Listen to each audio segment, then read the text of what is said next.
Halo guys, apa kabar kalian?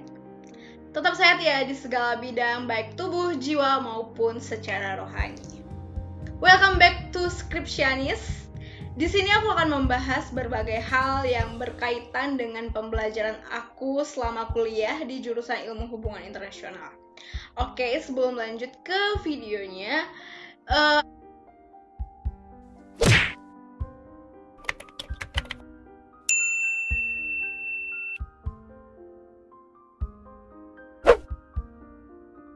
aku mau kasih tahu kalau video ini memiliki versi artikelnya.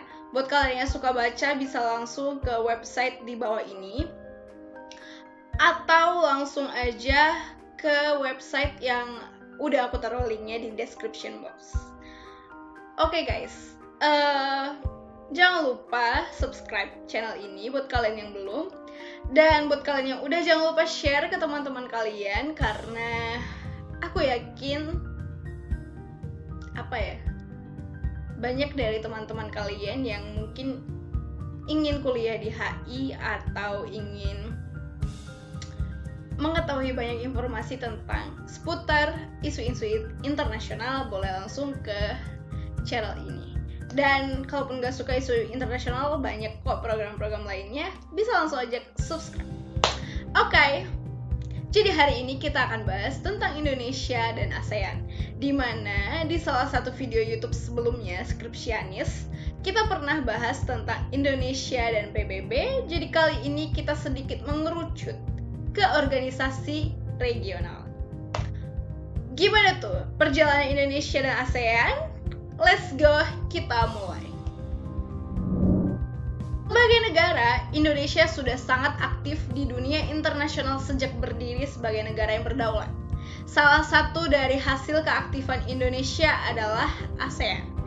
Yap, Indonesia adalah salah satu founding fathers ASEAN.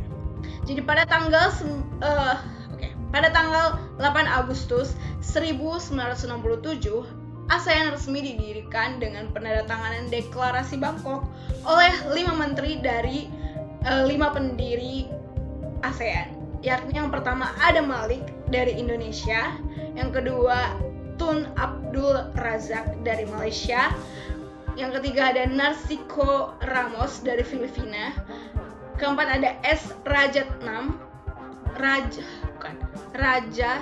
Ratnam dari Singapura, dan yang kelima ada Thanat Koman dari Thailand.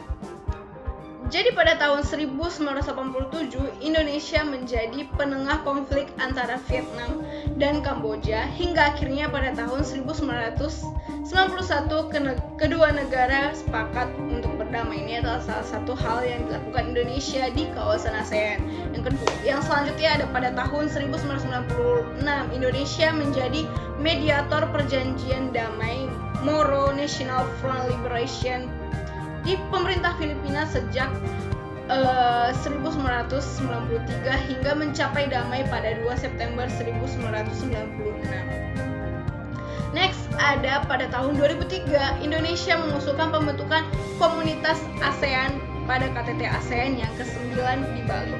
Usulan tersebut yakni peningkatan di bidang keamanan, sosial budaya, dan ekonomi. Jadi ASEAN Community itu awalnya atas ide Indonesia guys. Jadi buat kalian yang udah ambil mata kuliah ASEAN pasti pada sering bilang, oh jadi ASEAN Community yang selalu disebut-sebut di kelas ASEAN itu idenya Indonesia gitu kan. Aku aja baru tahu. Oke. Next itu tahun 2011, Indonesia menjadi tuan rumah KTT ASEAN yang ke-19 dan menyepakati ASEAN sebagai kawasan bebas nuklir atau dikenal dengan Southeast Asia Nuclear Weapon Free Zone.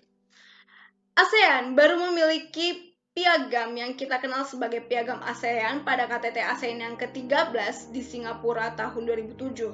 Dengan kata lain, 40 tahun setelah berdirinya ASEAN, itu baru punya piagam gitu. Piagam ASEAN diratifikasi oleh Indonesia melalui Undang-Undang Nomor 38 Tahun 2008 pada tanggal 6 November 2008. Piagam ASEAN sendiri mulai berlaku sejak tanggal 15 Desember 2008. Jadi ASEAN memiliki chair atau ketua gitu, sejenis ketua yang berganti setiap tahunnya. Jadi pergantian ini berdasarkan alfabetnya anggota-anggota ASEAN gitu, berdasarkan abjad. Jadi saat ini ASEAN diketuai oleh Brunei Darussalam dengan jargon we care, we prepare, we prosper. Indonesia sendiri pernah menjabat sebagai ketua di tahun 1976, 1996, 2003, dan 2011. Dan yang akan datang dikabarkan bahwa tahun 2023 Indonesia akan kembali menjabat sebagai ketua ASEAN. Yes. Tapi itu tanggung jawab yang besar sih guys. Jadi prospek Indonesia sebagai ketua ASEAN di tahun 2023, Indonesia harus kembali mampu menjawab tantangan dan kebutuhan dunia, terutama dalam hal pemulihan ekonomi akibat pandemi. Jadi kayaknya ini bakal jadi fokus utamanya Indonesia sebagai ketua ASEAN di tahun 2023 nanti. Jadi setiap Indonesia mengetuai ASEAN pastinya ada suatu hal yang besar yang dilaksanakan. Seperti contohnya di masa jabatan Indonesia tahun 2011 berhasil di ASEAN Community tadi, nih yang tadi udah sempat dijelasin di awal, dan kemajuan yang signifikan di ketiga pilar ASEAN. Terus, meskipun tantangan akan semakin berat di tahun 2023 nanti, tapi Indonesia pasti dapat mewujudkan hal yang besar lagi di masa jabatannya sebagai ketua di tahun 2023 nanti. Jadi Indonesia sudah banyak mengukir prestasi di ASEAN dari tahun ke tahun, dan percayalah di tahun 2023 pun akan ada hal yang luar biasa. Oke, untuk info lebih lengkap bisa mengunjungi website resmi ASEAN dan juga di Kementerian Luar Negeri Indonesia. Itu aja topik skripsianis hari ini. Aku berharap kalian mahasiswa-mahasiswa HI semakin banyak yang nulis tentang ASEAN guys, karena ini adalah our identity. Ya, asik. Jadi bolehlah dicari celah untuk bisa nulis skripsi tentang ASEAN. Dan terima kasih banyak. Mungkin aja kalian bisa nulis tentang ini tentang keketuaan Indonesia di ASEAN nanti. Boleh banget gak sih? Oke, thank you very much udah nonton video ini, dan sampai jumpa di video skripsianis berikutnya. Jangan lupa like, komen, dan share ke semua teman-teman yang kalian punya.